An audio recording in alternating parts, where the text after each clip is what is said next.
soy Erika de Sipping Spanish. Si quieres aprender español, esta es tu clase y yo soy tu profesora. Hoy vas a aprender la diferencia entre por y para. Hay mucha confusión con estas preposiciones. Incluso los alumnos avanzados a veces se equivocan. Así que para aprender bien español necesitas, creo, esta clase. ¡Empezamos!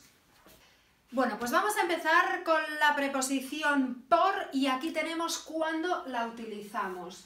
Uno de los usos más comunes es cuando significa causa. Por ejemplo, no puedo dormir por el calor. El motivo de mi insomnio es el calor, debido a causa de el calor.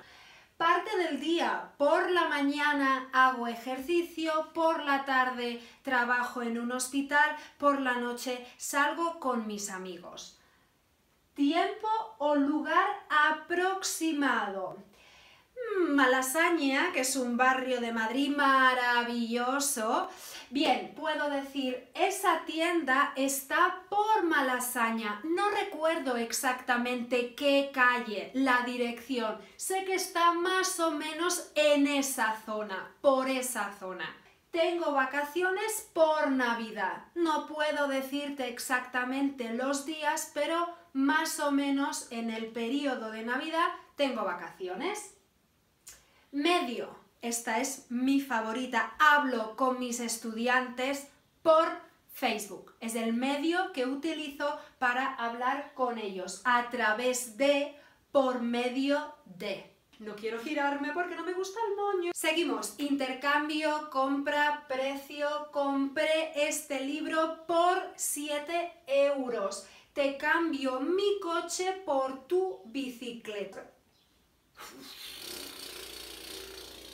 En las frases pasivas también utilizamos por.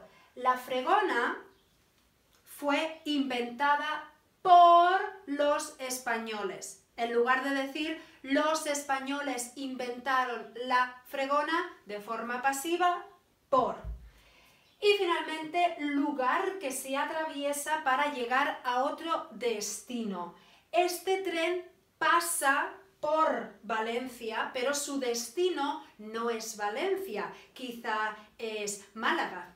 Y ahora vamos con la palabrita para. Utilizamos para hablar de finalidad objetivo. Hago vídeos para enseñar español, y lo sabes, con el objetivo de, ¿vale? Este uso de finalidad objetivo y el de causa cuando hablábamos de por son los más comunes. Luego, opinión, ¿sí? Para mí, en mi opinión, creo que, yo pienso que el subjuntivo es duro. Esto es lo que dicen casi todos los estudiantes de español. Dirección, pero dirección destino. Antes, con la preposición por, hablábamos de este tren pasa por Valencia. Digamos que el tren sale de, esto es Barcelona, aquí está Valencia, Málaga, ¿no? Y empieza aquí, el tren pasa por Valencia, pero no es el destino es Málaga, ¿sí? Pasa por Valencia, pero aquí sí que es dirección destino. Voy para casa, ¿vale? Bien, cuando hablamos de las fechas límites en los trabajos o en la universidad para entregar proyectos o deberes, utilizamos también para. Este trabajo es para mañana, para el martes. Para ser extranjero hablas muy bien, considerando que eres extranjero. Aunque eres extranjero, tengo que decir que hablas muy bien español. Y finalmente el destinatario, ¿no? Este regalo es para ti, esta clase de español es para ti. Bueno, pues esto es todo por hoy. Y ahora te toca a ti practicar un poquito. Vamos a ver si puedes acabar esta frase. Estudio español para. Gracias por venir a clase. Si te ha gustado el vídeo, dale a like y suscríbete aquí abajo. ¿Quieres seguir aprendiendo español? Aquí tienes más clases. Recuerda, tenemos clase cada semana aquí en Sipping Spanish. Abrazos y besos.